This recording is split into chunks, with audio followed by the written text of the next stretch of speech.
Imagine there was a video show made by professionals. I can't imagine that. No. My friend Marcy Masuro is saying that she's looking for someone to do ad sales. Like, you know how we get our sponsors by random hook and crook begging? Marcy's hiring somebody for some friend of theirs to do it for like a really well produced, really good video show. And she says a few times, I'm talking high quality. Not us. Not us. Hey. So, hey, on the Backpack Show today, we've got two guests that I picked, so I'm too excited about this. One was I have a buddy up in New York who's doing some really cool stuff, doing some food consulting and as a military guy, West Point. And he said, you got to meet my friend Chad Williams. This guy is something else. And the minute I met Chad Williams, this guy says, he says, he goes, I knew there was a big glow there. I know he's got stuff going on. Is that the Chad Williams, founder of Due Process? Yeah, founder of Due Process. That's the one. So we're going to talk to Chad Williams today. We're going to get the inside skinny. We're going to learn about what kind of streetwear he's bringing, where it goes from there. The cause he supports. Yeah. So then in another case, my buddy Randall Ward was asking me some questions and looking around for some people to know and meet some new business friends. And I found him, SAS CEO, who has done incredible work. Her name is Ceviche Wilson. She does a product that's twofold. It's on one side, it serves a whole bunch of nonprofits. And on the other side, if you're a funder or someone who's giving money into nonprofits, it shows you all the things you need to know, like where did that money go anyway? So this is a big day today. So we've got Texas in the house. We've got Canada on the house. So you can book guests. Vegas, I can, don't make it a habit or nothing, but yes, sometimes, occasionally, I could book a guest. Hi everyone, Tim Kitzrow from NBA Jam and NFL Blitz, welcoming you to The Backpack Show. Your hosts, Chris Brogan, Kerry Gargone, Boom Shakalaka. Backpack Show. You love that Dora comes back to visit us? I do, and she's from Canadiana today. So, what's the difference? Is that a real thing? I don't know. Like if that's like a special part of Canada that maybe it's Canada's Louisiana or something. I don't know. So we've got a lot of stuff to cover today. I want to whip through the ads just to make sure we get those handled. We had Johnsonville Appreciation Day yesterday. It was so good. All the sausage I have coupons, everyone. So if you want some free sausage, I'm looking at you, Chad Williams, backstage. I have many coupons. So you just tell me what kind you like that they have in your area, and I will mail you some coupons. And I'm getting some for Johnsonville, Canada. Dora. Forthcoming. We had to actually, broker a trade deal. Justin Trudeau's in on it. We're asking Queen Elizabeth her take. All right. Let me read the rest of my... Yeah, you missed Sausage Day. It was yesterday. But we can send you coupons. Right. Hey, if you want to make a show like this, you could do it on StreamYard. cbrogan.me/StreamYard. My goodness, how easy it is to run a show. We do it. Chris even booked guests today. That's how you know it's easy. If you think that this show is great, but you cannot stand to look at our face anymore, we have an audio podcast and you can find it anywhere that podcast exists. Apple and Spotify have both gotten rid of the word subscribe. So now you must follow our podcast. That's right. Because people thought they'd have to pay for stuff if it said subscribe. Hi, Len Joy. Best-selling author Len Joy is here. The best. So Castos is who hosts our podcast. So you can go to castos.com to get your own podcast hosted. My gosh, it's easy. It is ridiculously easy to use their interface. Everything works wonderfully, like a charm, some might say. And our website, The Backpack Show, is thebackpackshow.online. Do you want a .online domain? Think about it. Streetwear.online. I wonder if it's even available. If it is, I can get it to you for 99 cents. Just use the code Chris, all caps, at checkout. 99 cents. Chad Williams, I'm talking to you right now. And we're sponsored by PubSite. Pub-site.com for all our author friends. Author Len Joy maybe knows a thing or two about what PubSite does because he works with FSB Associates, the engine behind the machine. Pub-site.com. Didn't that sound good? That was a good one. Yeah, sort of. So Leslie Goslin's here. Everybody's here. So I'm going to grab Chad Williams. We're going to talk about Due Process. And this is an interesting experience. I am so happy that I got to book people, but like always, we book from different spaces. You're like, I got to book people. I did. I'm a real boy. Okay, I'm grabbing Chad Williams. Hey, go ahead, Chad, how are you? Hey guys, how you guys doing? We made it happen. Yes, we did. Get all those pirates that I say with the best sausage. Absolutely. Email Carrie, you'll get some sausage. Due Process. I'll send you coupons. We need to talk a little bit about the process of due-ness. how did this come about? I know the origin story, but it's quite the origin story, Chad. So I guess we got to start there. What happened that made you even think you wanted to get into this kind of business? All right. So brace yourself, guys. It's a hard story. Comes out with a good ending, though. All right. So I'm currently 22 years old, and my junior year in college. Went out with a couple of friends. We went out to a club, pre-COVID, of course, and we were enjoying ourselves. We were having the time of our lives. One of our friends, she started throwing up. The bouncer said she had to leave the club, so we had called the Uber off of her phone. We were going to send her home. We couldn't find the Uber initially. We finally find the Uber. I see the Uber driver, the left side of his face is bleeding. So he's bleeding. Yeah, it was crazy. Whoa. He's bleeding. So like in my head, I'm like, oh shoot, what to do now? The police officers, they come behind me and they're like, excuse me, sir, step away from the car. I'm like, this is an Uber. I'm trying to put her in the Uber. They're like, step away from the car. So I just back up. The actual Uber driver who was tilted you, he pointed at me.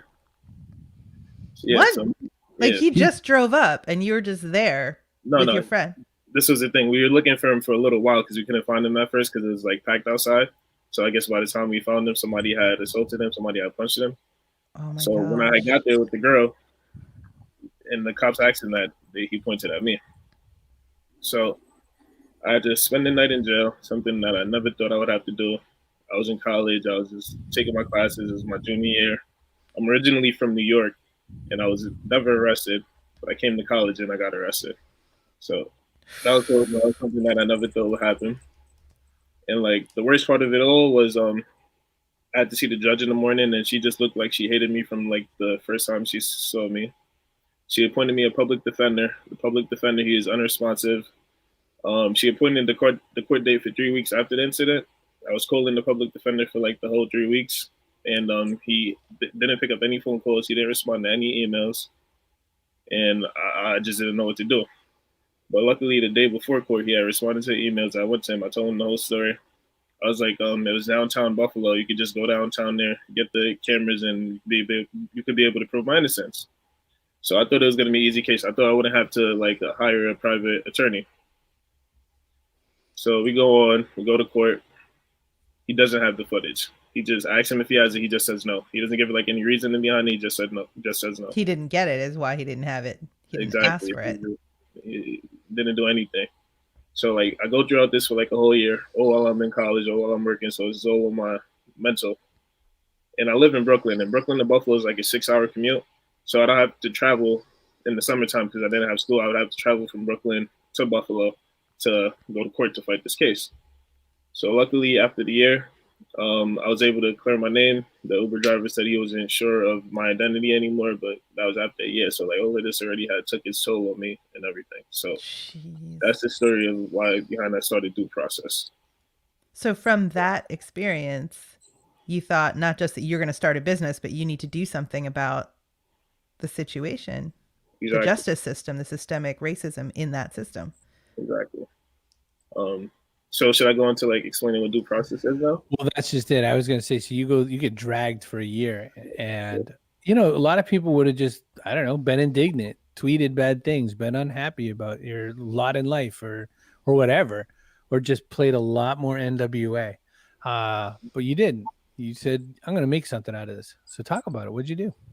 All right. So due process, we're a streetwear clothing brand that advocates for social justice through streetwear. We try to create like aesthetically pleasing designs.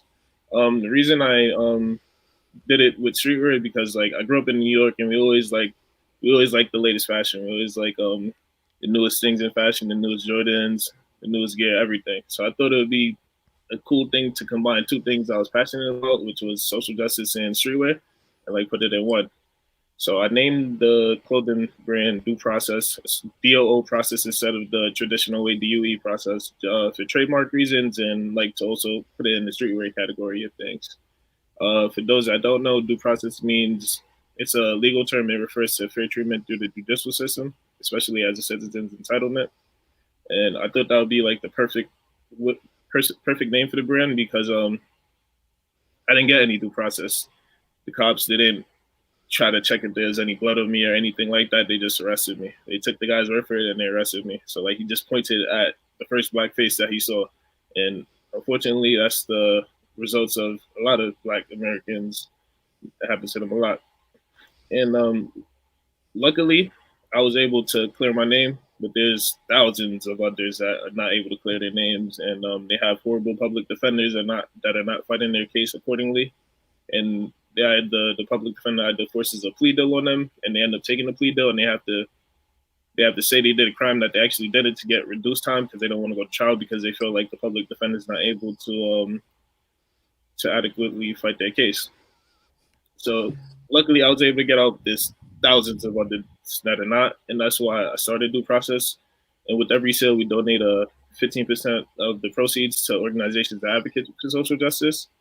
So, like for the design that's on the screen right now, "Walking While Black," it's the significance comes from Trayvon Martin. He didn't get any due process either.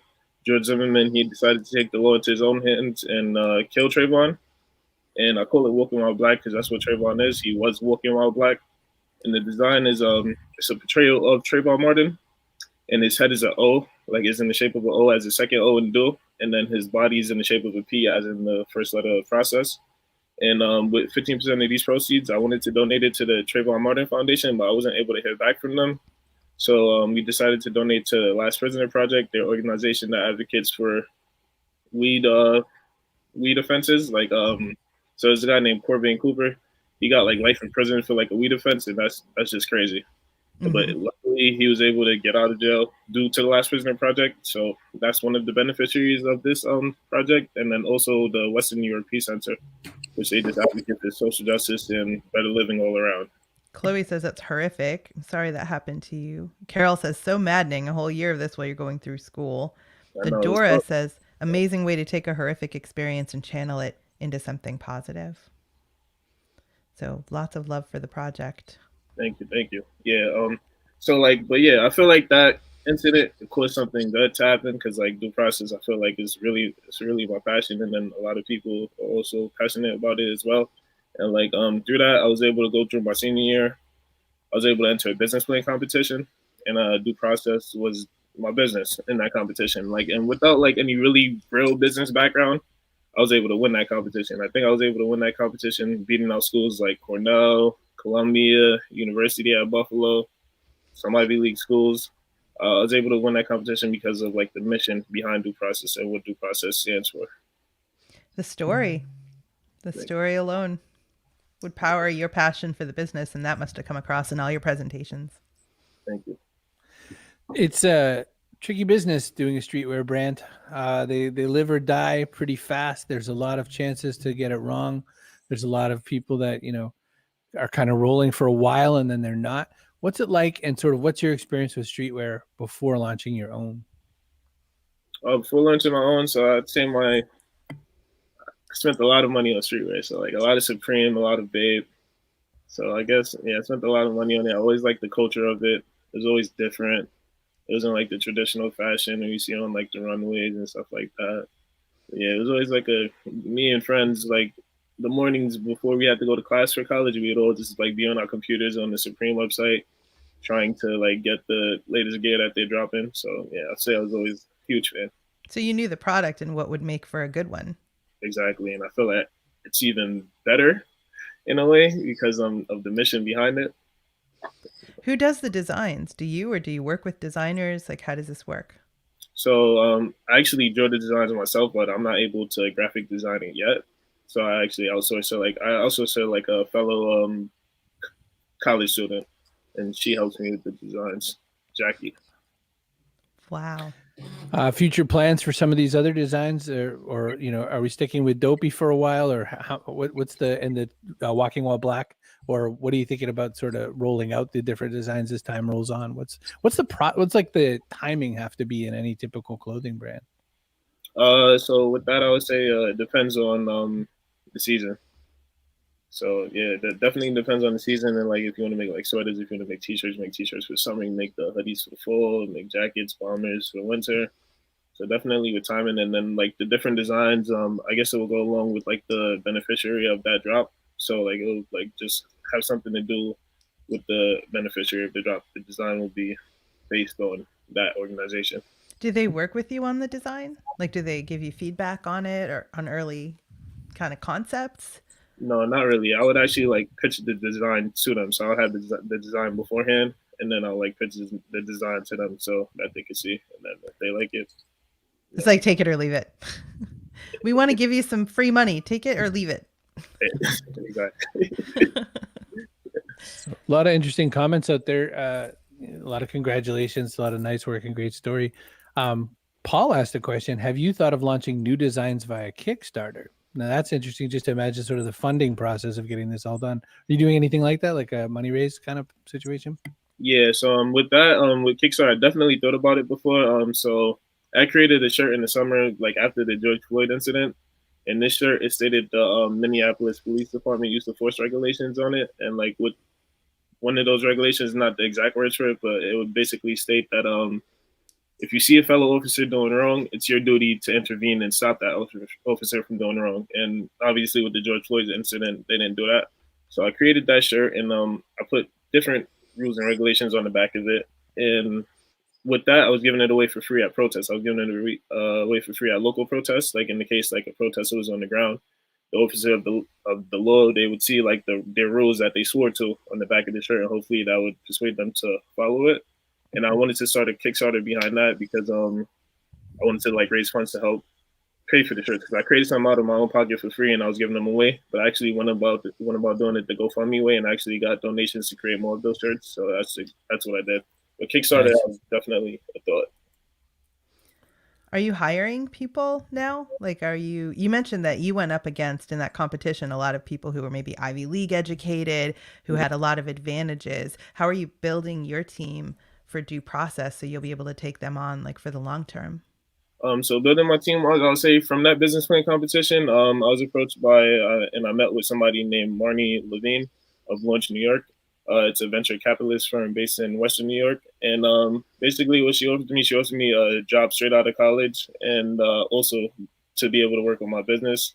And I'm in like their Founders Go Big program where they put a spotlight on women-owned and minority-owned businesses. So I'm just like basically like networking through their network, and I'm finding people. But I'm not hiring because I don't have enough money to hire. Right, it's a side business right now. I don't really like to say side business. I like to think I'm working on it all the time, even when I'm working for Launch New York. But yeah, it's getting up there. So like I have to like balance my time and everything. Got to build your war chest. Carol asked the question, what did you study in school? Sounds like you maybe have some interest in law now. Yeah, 100% have interest in law. I was actually thinking about going to law school as well. And but I studied economics. But one of the future goals of due process is that I want to start like a due process law firm where we just like take out the need for public defenders. So like what we would do is the proceeds from the shirt, it will go towards that law firm, and like we would give money to law school students to like help put their way through law school, and then on the side after they graduate, they pass the bar and everything, they would help out the due process law firm on the side, help fight cases for people that were wrongfully arrested. Like do a lot more pro bono than the average? Exactly, yes. But they would have like better defense.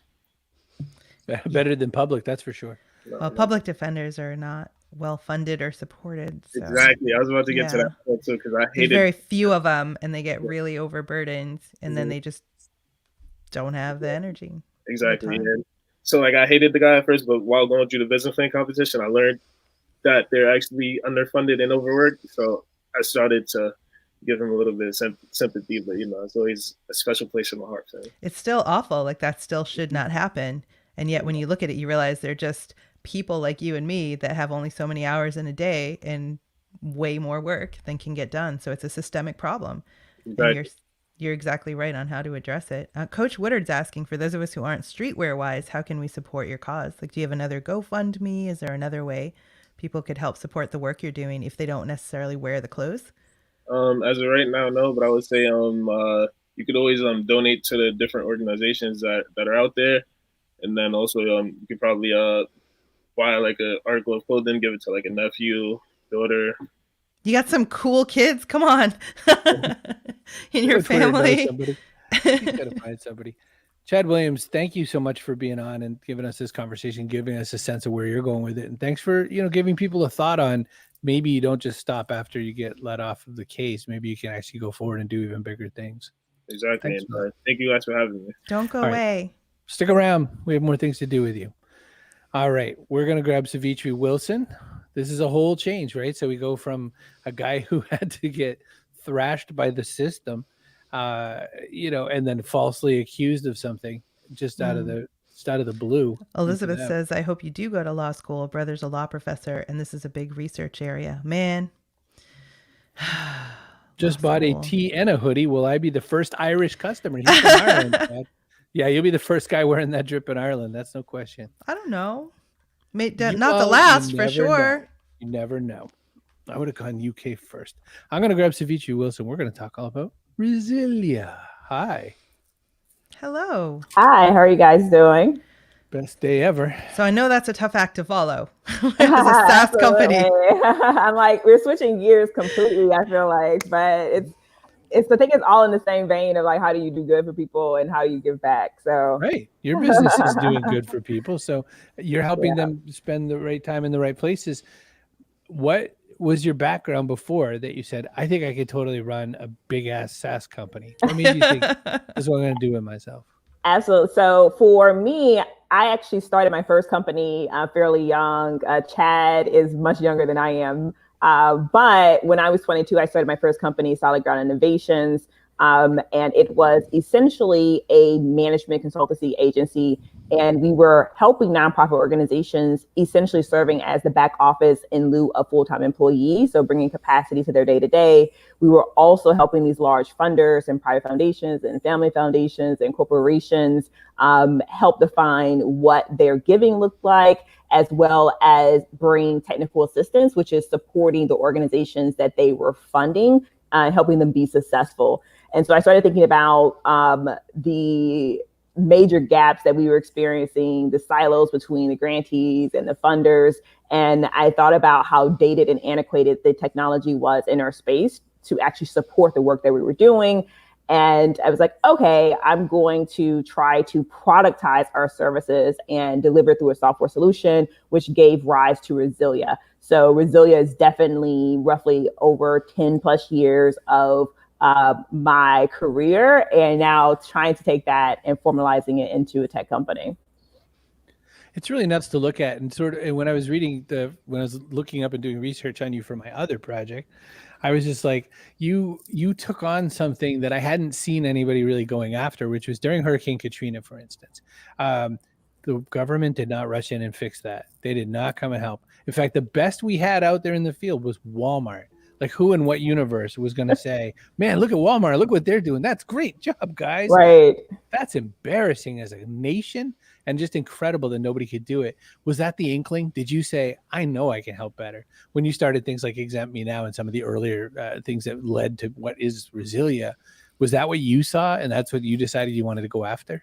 Yeah, I think it was a part of it.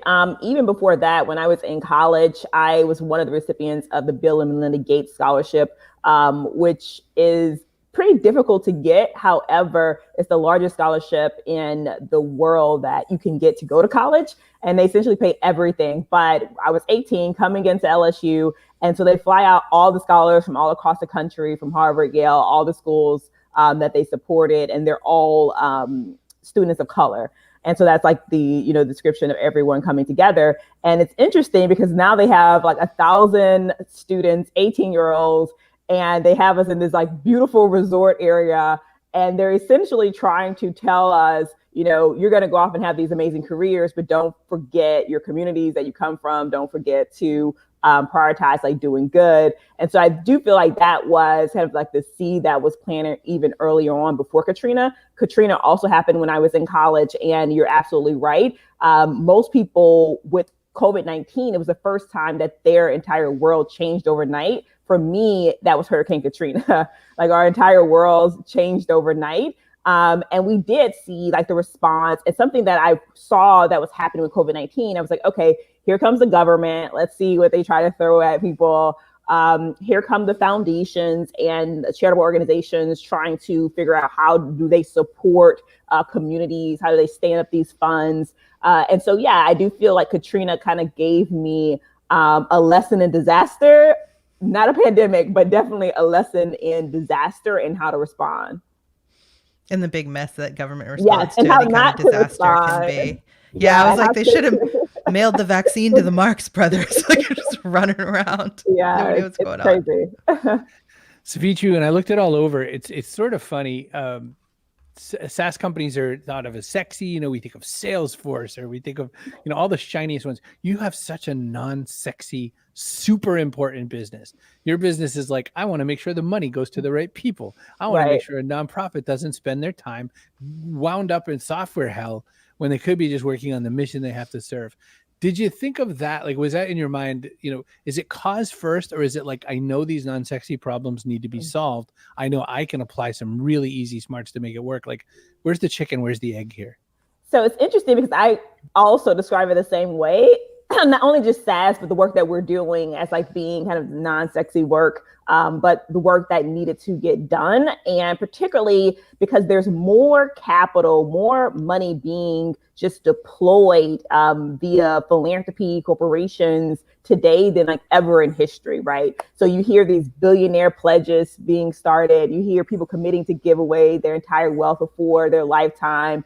And so we've never seen this type of money being deployed in modern history. And like, what is the responsibility behind that? And then how do we actually see change happen? And how do we create collective impact, whereas we all are moving towards the same problems to find solutions for, versus just throwing money at things and like, oh, that $200 million that we sent to Newark, New Jersey, it was a good idea, but it didn't work. 90% of it went to consultants, and we don't know where the other amount went either. And so how do we solve for those problems so that all of this money that is being pushed out in society today are going to the right places and are going for the right purposes and are actually helping the right people? And most importantly, how do we democratize philanthropy and change really what has been like a very old school way of getting money out? And how do we create access for more people and more organizations to receive it? On both sides of that equation, there's so many pieces. Like, for instance, to your point, there's a lot of people deploying resources that are just not going where they should go, or they're going to what like seems like a good idea. And I talked once to Manoj Bhargava, who started 5 Hour Energy Drink, and who does massive projects for India. But he says that everyone's putting their money in the wrong spots. Like, they're trying to make these things that would be great if a village had electricity. Right. And he goes, and that's not what happens all the time, So you've seen that. On the other side, nonprofits get really mired in they're so mission heavy that they're not function and process bred. How do you speak to that side of it for a minute, the nonprofit side? How do you help them understand, we could just put this all to rest. Like, if you just did this, then you could go out and hug more babies or whatever your job is. Yeah, so that's something that we really hone in on, particularly for organizations that are smaller and grassroots and that are on the ground in a community. They don't necessarily have the capacity as some of these larger organizations, and particularly not to compete for funding, right? And so what we found, and Echo Green and Bridgespan just released a report last May, and they're like, what's the problem with whether that's people of color or women being able to get large funding opportunities? And one of the reasons is not just because they don't know who the players are and how to get to the table, but they also don't know how to respond to grants and those opportunities the way funders want to receive information, right? And so we are essentially utilizing technology to say, we're going to take this information that you have,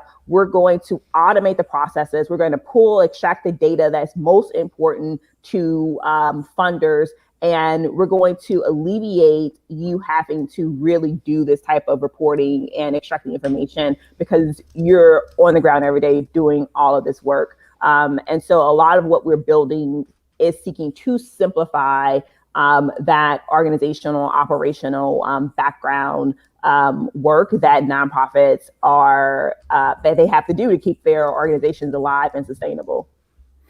I'll say hi to Paul, who just showed up. Sevetri, you made a point in there that we've seen. Carrie and I talk a lot to various women of color business owners, tons of them, because of, for instance, American Express did 100 for 100, where they gave, I don't remember what it was, like 25,000 to 100 women business owners, all Black, and 68% of women of color say that they don't have access to funds. Like no matter what, they're just never getting their hand on the money. You're pointing to the nonprofit space where, again, there's this ridiculous gap between, there's a lot of people who want to do good things.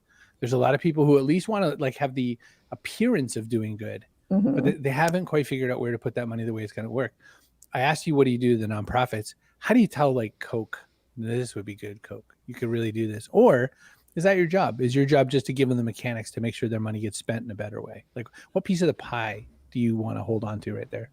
Yes, so we are going directly into corporations. We're going directly into private foundations and other large philanthropic organizations, and telling them like, this is how you move the space forward. This is how you ensure that there's more equitable practices and who receives funding, and that 70% of it isn't going to people with Ivy League backgrounds because their connections work in the VP roles at the largest philanthropic organizations. And so, they get to start a $10 million nonprofit overnight.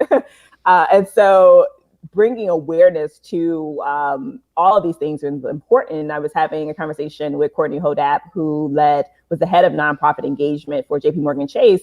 And she frankly said, yes, 2020 made me realize how my own implicit biases were actually directing where I was giving funds, and how, the people that I knew were getting, or people who knew people in my circle. And so how do we break up that dynamic and actually bring other organizations to the forefront? And by working across a double-sided market, we have access to nonprofits, and then we also have access to funders. And because funders sit on our platform, we know what they give to, we know what they like to give to, we know their history, we know what their problems they're trying to solve, and we can actually introduce organizations that they would never see because they just wouldn't have access to these organizations to them. And so like in venture world, we would call this scouting, right? And so we can help scout for them and break down the barriers to entry that currently exist today.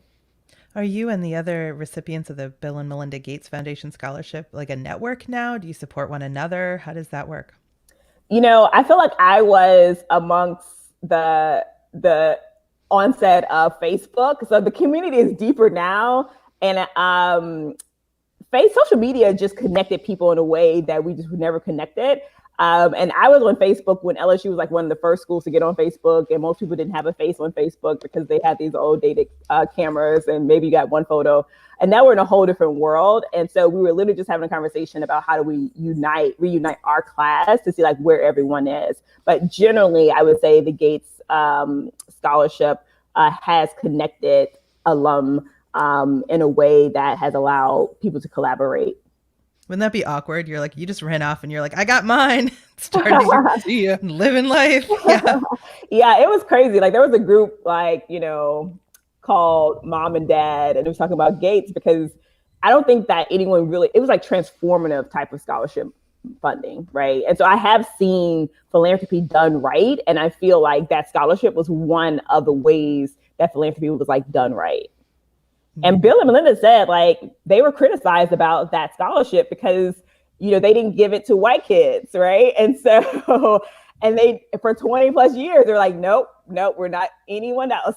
You can be Indian, Native American, Black, Asian. And so they were criticized, but they were like, no, this is also a way to try to close the economic, socioeconomic gap, right? And so I appreciate them doing that and staying committed to doing that because it really did show like how you do philanthropy right. Right. Like on a systemic level, you already have such a huge head start versus these people who really, have not had the advantages. So it made sense. Chloe's asking, do you find your work on the back end helps organizations with marketing on the front end? Yeah, so we do streamline a lot of activities. For example, we help the organizations that we're working with tell their story better. And we do that via a number of ways. Like we automate key questions or, what was your activities? And we try to essentially make it easier for organizations to recall like their narratives and also plug in quantitative and qualitative information in a way that is easily to digest. And then we essentially extract that into information that they can send out via their email list. They can send out via their social media. Those can be tailored around like fundraising. And so we try to do the heavy lifting. So it's like a plug and play type effort. And so that's one way that we're helping nonprofits with their marketing and making it easier, particularly in lieu of having a marketing office or a marketing director, right? Which most organizations would be considered like a luxury probably for small nonprofits. I was thinking about something that is probably a good time to bring Chad back in. Thank you, Jason. By the way, Jason, it's been a minute, hasn't it? Every time I see Jason, I just think of one time, one day, one event where I ran into him in person and I just hugged him, like had to. I was having like a horrible time. And now he'd be Jason like, get away from me, plague carrier. Don't touch me, COVID boy. Anyway, Sevetri, let me grab in Chad because I'm going to ask you guys some similar questions, and I think there's probably some connection here. Hey, Chad, you both are people who, by the nature of the way society is, by the way the disparity in the world right now, have to be extra, have to do extra, have to do more, have to show up a little bit in a different way. And Chad, you just heard Ceviche say that by comparison, there's always somebody's daughter or niece that gets 10 million bucks and says, go make yourself a startup, go have fun with that nonprofit, dearie. I hope you can help the giraffes or whatever. She's like, another one? Oh my God, thanks. Oh, another startup. Knowing that that's the stack against you, what do you do? What are your chips? What are your extra things you throw? Everyone says they have to be extra. So Ceviche seems to be a master networker. She's doing a lot of that. What's a Chad Williams answer to that? What do you have to do to be extra? Work harder. Just keep working, work harder than the person next to me. That's all it really is. I grew up playing like sports and I was always just like a hard worker. So just keep working hard. I feel like if you got like a great idea, then it will get the recognition that it needs. Now, Chad's doing nonprofit at the very earliest stages of the Ceviche. He's clearly not, looking to ship, 10 million water bottles to New Orleans. What's even the earliest bit of advice to help do process roll itself forward? Pretend, he's paid you the $5,000 an hour to spend some time with you. What's a little bit of that? Like, let's listen in. So the interesting thing is that's why we productize this, so people wouldn't have to pay me $5,000 to get the expertise, so we can make it accessible. But when you're just starting off, like the key is to ensure that the foundation is silent, and that your compliance is tight. Because when it comes to funders wanting to give you money, these are the things that disqualify nonprofits from getting money. It's like, oh, is your Secretary of State stuff, basic stuff. You haven't updated your annual reports. You need to ensure that you're filing your 990s on time. You need to ensure that they're filed correctly, because some accountants don't file them correctly and they misappropriate funding in different places. And so really having your foundation solid is so important, because I feel like that is what truly keeps organizations in a position to compete. The not sexy stuff. The non-sexy stuff, which is why the compliance piece is so important to us as well. All the paperwork, all the things that suck have to get done. But it's funny when you just said that too. My my LLC I did online with just ink file. Like I just throw down a credit card, boom, you're a corporation. Well, today they texted me earlier this morning before the show started saying, look, we've sent you a ton of emails to file your report. If you don't file this report, you're just a big stupid idiot. And I'm like, oh. So it's like, click here and we'll just do it right now. Now, that was a $700 click, but that's all I had to do. And I didn't have to think about anything. I just clicked that button, and there's the file and it's done. I'm still a corporation. So we do that for nonprofits too. So that's like we literally have like that A through Z service. But you'd be surprised how many companies, LLCs, corporations just forget or don't have that click to have, and then they fall out of the standing. Now you went and you raised. So Resilia is up $10 million or so, which every single time you ask for a dollar, it's work. And also that means you get a brand new boss that you didn't want. Yes. Is Chad a guy who should raise to do a streetwear project, or he crowdfund it? My belly says crowdfund, but you know more than me, Sevetri. What do you say? So I bootstrapped my first company, and I actually bootstrapped Resilia early on. So I am a big believer of like bootstrap as far as you can get, and take your company as far as you can, just with the capital that you have. I have a lot of friends who crowdfund, and we actually had a conversation on this with founders who've done both. And I actually think it's harder to crowdfund personally. I think it's harder to deal with thousands of investors. And, my friends said that sometimes they go into the grocery stores and their investors come up to them and say, "Oh my God, I gave you $250, man. Like, what's going on? What's going on with the company?" You get emails and you have to respond by SEC regulate. You have to respond to every single email. So I can for me, it's like, oh my gosh, having like hundreds or thousands of investors just gives me anxiety.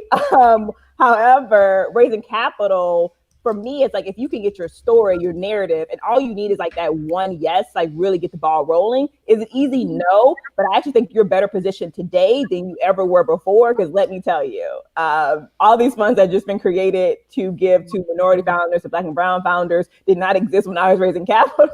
So definitely take advantage of some of these new existing funds that are out now. But I do feel that, if you can, we ran a process, very difficult raising capital, but if you can lock in your narrative, your story, get your key metrics, your KPIs down, it's not impossible. So, crowdfunding, Chris is like pro crowdfund, which I can see you have this audience. And if you have, it's easier because I'm in SaaS, right? It's harder to also explain a SaaS company on a crowdfunding platform than it is a B2C company. If you're, and then also crowdfunding, if you have people who are walking bodies with your merchandise on, if they're invested in your company, then they're going to really sing your praises unless you do something to piss them off. Then they're not going to sing your praises. But these are more ambassadors you have in the world who are basically selling your product, and they're going to even do it more if they feel like they're invested in your company. I am 100%. Thank you for that advice. I think it's sometimes harder to get when you're in fashion to get investors to invest, but it's definitely doable. Yeah, 100%. Yeah, and then the story behind it and whatnot. I feel like personally it would be the best option. I'm on Chris's team here because the story and then whatnot. But then what you said with the 1,000 investors telling you what to do, it does make sense. So it's Yeah, with streetwear, I think you're probably right. It's hard though, because when Sevetri said you're at the grocery store, that guy's like, "Where's that $250?" What about getting my money back? I don't want that. You don't get that with a capital raise. All right, we got a couple more things to do. We got to get out of this show. The show's done. Hang on a minute. Oh, and here's our person of the day. Kaboom! Here's what I want to do. I want to give it to Paul Bond over in Ireland because Paul bought a T-shirt and a hoodie off of Due Process. So he's going to wear them in Ireland. Yep. That's amazing. I get that to you today too. Paul's a runner. Paul's a runner. He does a lot of street races back when we still had those in the world. And he's committed to some really cool projects. Dave Davies says this really is one of the best episodes I've seen in a good while. Looking forward to hearing the answers. I thought you were on vacation or something. I'm going to write the people who were on yesterday with your regrets. Dear Dave, dear Christopher B. Dave Davies does not like you. Here's his email. All right, we have one question we ask every single guest on here. You're answering a question that we've asked Mexican comedy horror actors, mashup artists, 5-time world beatboxing champion Butterscotch, and now you. What goes in your backpack? These can be something physical, like an avocado, or it can be something metaphorical, like dreams. Carrie, what's a great physical something or other you could throw in the backpack? Extra set of teeth. Or a book you hate because eventually you'll read it if it's the only one you have and you'll learn something from it. And Carrie, what's a good metaphorical thing one could throw in a backpack? Kindness. At this point, I almost feel like we should warn every guest about this at the first as well. We've had shenanigans happen at the backpack stage before, and one of them happened right before the second guest to answer said kindness, but we were all in such a state we were just like, we basically laughed in her face for kindness, which is a really nice answer, and I feel bad about it. What's a nice thing to add to the backpack? She says kindness, and my co-host and the other guests are laughing. About the first thing, still. Kindness. It was, yeah. We didn't laugh at her. We were just anyway. So I say it now as it's like atonement. like I say it now is a good example because it was a very Buying nice you example. some time. All right, listen up. It's the fun-loving criminals. Ladies first. Ceviche Wilson, what are you going to throw in that backpack today? So I would definitely have loose dollars. That's something that I always carry with me, like just loose dollars to like give people or tip people. I'm always thinking about those moments in life when someone says, "Yo, you got a couple dollars," and you reach in your pocket, there's the 20, and you're like, "Oh." It's very important to carry loose dollars. I learned. My friends say that I'm like a grandfather because of this, because no one carries dollars to them anymore. Everyone has credit cards. I'm like, well, how do you tip people? Like, how do you? If I ever see Chris with a lot of $1 bills, I'm going to be like, must be amateur night at the Squire. What you doing with all those ones? All right, listen, this is when I worked in this wireless telecom company, one of my junior engineers, this amazingly hilarious guy we called Stamps. Stamps would come to work every day. We'd like have vending machines. I'd be like, Stamps, give me $1 for the vending machine. We were like back and forth dollar friends. He gives me the $1 and it's got glitter on it. Like, no, thank you. Never borrowed $1 off of Stamps again. No. So I like it. Loose dollars. Chad Williams, I've bought you all the time I can, buddy. You better have a good one. What goes in that backpack? So it's funny because Chris and Carrie, they told us about the question beforehand, and I was trying to think of something the whole time, like the physical one. I also watched the show, and like I seen the question. I couldn't think of the physical one, but the metaphorical one would be justice, just like justice for my people, justice for big. Weather's candy, loose dollars and Weather's candy. Like Werther's Originals, is that what he's talking about? Like those beautiful. Don't caramels? criticize. He likes what he likes. Okay. I could put some Fuego hot sauce in it. No, I think justice is fantastic and hard to come by in some situations. So 100%. Yep. Loose dollars. My grandmother had this great thing that would go on all the time where when anybody's birthday, she would buy them $10 in scratch tickets because you never know. It could be thousands of dollars. And she would take all 10 and she'd rip the last one off and she and I would scratch it at the table. And more often than not,